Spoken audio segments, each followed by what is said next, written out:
Ndewonu ndị ebe anyị, ndewonu ndị Igbo. Ọ bụ nwa afọ Igbo Ihedị. Abịakwala m ọzọ n'ụbọchị taa ka anyị wee bidokwa ebe anyị kwụsịrị, ka anyị na-akọta ihe gbasara ahụike. Okay, so ahụike ndị Igbo. So ụbọchị nke taa, ihe anyị ga-akọ maka ya bụ maka igwu isi nke ndị oyibo na-akpọ head lice. So ya bụ ihe anyị ga-akọ taa. Aha bịa sụtụkwuo ya, ha sị na ọ bụ pediculosis capitis. Yeah, pediculosis capitis, ọ bụ fancy name ya, ma ọ bụ simple English head lice. Ndị Igbo asụkwanụ na ọ bụ igwu isi. Echetara m mgbe anyị na-eto, mgbe ụfọdụ kwa enwe mmerema bịa enwe igwu isi. So mgbe ụfọdụ onye nwe igwu isi ọhụ ịma na ya adụli ọ bụ ma ọ bụ na onye ọba adụ ọcha, ma ọkwa na onye ọ bụ ọdụtụ ihe gbasara ore onye vụtara ya na ọ bụcha ihe gbasara, ma ọ bụ na ọdụ ọcha, ma ọkwa na onye ọba enwe ego o ji elekọta onwe, ma ọ bụ ọ bụ ya ndị ọ na-emekarị ụmụaka. So ihe kpatakwanụ igwu isi ọhụ ọdụ otu o si, bikọsa ọ na-ahụ mmadụ n'isi mmadụ ka ọ na-ala ike ibi. So ọdụ otu o si bi n'isi mmadụ, ntutu isi, ọ na-ala ike irichasị akpụkpọ isi mmadụ, ụdị skap ya na ọbara ohi, ọ na-ala ike iri ihe ukwuu.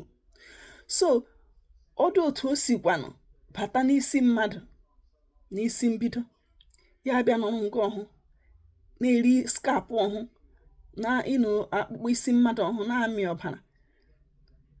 Okay, so mgbe o menwere otu ọhụ, ya bịbịa vuo nnọọ, bịbịa yie akwa. O nwere ike ibi nga ọhụ for a long time, ma ọdụ otu esi wofi ya, because ọ ya bụ nri ya. Ya bịa vuo, so ya bịbịa yie akwa, ya bịa yiekwa ekwa, ya na-amụba. So mgbe ị hụrụ ya n'isi mbido, mgbe kwa ya ọha aka agbawa bụ, o nwere ike na-achatụ like a brownish, black, but mgbe ọkwa ya ọhụ, mgbe ọ bịara isi n'ime ekwe ọhụ fụta, ị nwere ike ha ịbịa ahụ na ntụtụ ọha bụrụgo ya na-achatụ ya, ma ebi chatụ ya what kind of shiny white, So ihe mekwanụ bụ na, so mgbe mmadụ nwetara igwu isi ọhụ, ọdụ ehe like flying, ọdụ afly ihe ọ na-emebe krọlụ nke like igbe otu o si eme. So ọdụ otu o si gberu gbeheta n'isi onye ọdọ, ọkwa ebu na onye ọdọ evutela ewu, ndịkwa na otu onye ọdọ bụ esi vute, ndị otu ọ bụ esi gberu si n'ahụ onye ọ gaa n'ahụ onye. Well, ọ bụ na ọdụ otu isi onye ọ na isi onye ọ si chita. So onye mere o ji emekarị ụmụrịma, ọ bụrụ ngọ ha na-egwu egwuregwu, ọdụ otu ha si chita isi ha, ma ọkwa na ụmụrịma mgbe ụfọdụ kwa nọkata ma ọ bụ na-ehikata n'otu akwa bụ bed, right?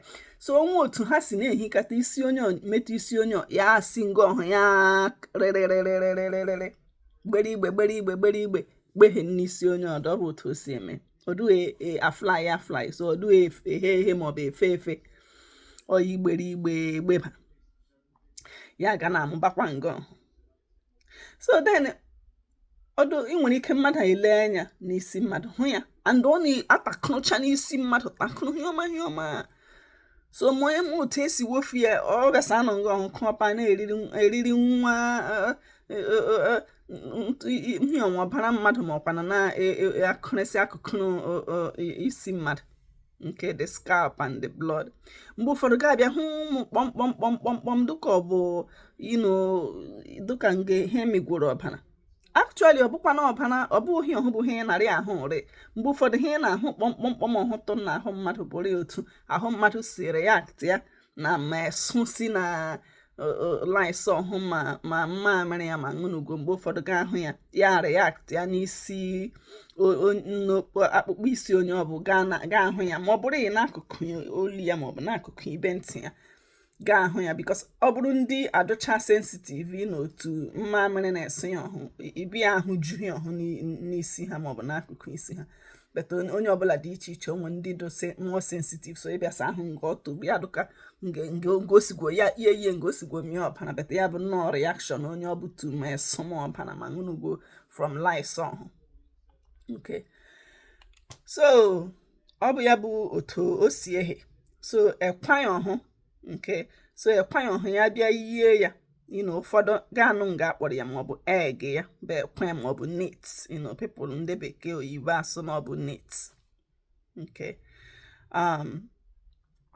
so ọ bụkwana ya bụ otu ọba ndị ọ na-akọ ọkọso onwe nwata o mere ọ bịa akọwa ya ọkọ ga-ahụ nge nwa ọhụ na-akọ akọtasị. Okay, so enwegwokwa ọgwụ dugwu iche iche ọ bụrụ ndị ụlọ ọgwụ ma ọ na-akpọgwo ha maọbụ pediculacides. Okay, ma so beta abịagwa enwe ọgwụ dị iche iche ihe ọ bụ parasite, nke ọ parasite batara mmadụ n'isi ihe ọhụ. So mgbe ụfọdụ kwasa a na-ere ọ bụrụ ụfọdụ ndị oyibo asị na ọ bụ over the counter treatment ị nwere si ike gakwa ma ibe anyị just zụta ọgwụ na chemist wuru mee ya maọbụ safe ya. Mgbe ụfọdụkwa na-eko mgbe ịbịa sacha isi ọhụ mmiri wuru shampoo saa ya bịa kombuo ya out bịa wuru kombu nwogoro ọnụ. Okay, so bịa agụba ọ bụ agụba sorry ịbịa wuru kombu bịa kombuo ya. Okay, bịa kombuo ya out ọ bịa afesta. Okay, I can't believe all of a sudden m chewu ihe a na-akpọ kombu n'Igbo. Abụkwa m afọ Igbo so but ọ just gbaa m nchefu n'otu ntabi anya. Anyway, but iwere kombu ọhụ just jiri n'ọnwa ya gawacha tụrụ isi ọhụ ga-ekonwe nwere ike ka esi egwu ekwa ya ọhụ ọkwa ebu n'ọla. Ọ bụkwa na ọ ka just bịa ọhụụ mmadụ mata na ọ just bịa ọhụụ nwekwara ike ga-ewuru maọbụ na agụba ọ bụzi ga-ewere agụba maọkwa na wuru mkpa mbụ na scissors nwere ike yuzukwa scissors ga-akpa isi mkpụrụ isi ole na ole ọhụ ọtakịrị ma ọ bụ nọọ ka bido n'ọhụụ. Ọ bụkwa nọọ ya juru eju n'isi enwere ike kpa isi onye ọbụ isi ya kpa isi saa isi mmiri ya afọ because ma o nwee ntutu ọtakịrị ya bi n'isi mmadụ ọhụ ọdụwa survive ịkpa isi ọhụ ya daa isi ya n'ala nga ọhụ ma ọ bụla na ekwe ọhụ gbawasịrị lice ọhụ maọbụ igwu isi ọhụ fesa ọdụ ma ọ nọ na isi mmadụ ọhụ ma ọ nọ nga ọhụ ọ bịa anọdụ ndụ so ya nwe isi ya. So ọ bụkwara onye ọ dụrụ mfe ịkpa isi ọ ya bụ the best way just kpa isi ọhụ saa isi mmiri garịwa ihe na-aga. So ọ bụkwana ya bụ ọ bụ igwu isi ọhụ ihe m chọrọ ka anyị kọtụta nde. So ọ bụkwara n'otu ọha m n'ọnụ. So otu ibe esikwana mata na nwata bụ ya mgbe ụfọdụ maka o mere maka ọ na-emekarị maka ịma na ha na-egwu egwu anọkọta ụkwụ ma ṅụnugwo. So ọ just mgbe ụfọdụ ha kọtasịwa mmadụ kọwa ọkọghị ukwu ị nwere ike ga-elebara anya makwa na enwe ote maọbụ na a na-akpọ ihe onye ọbụ isi ahụ peri ya so ọ ya bụ otu o si dị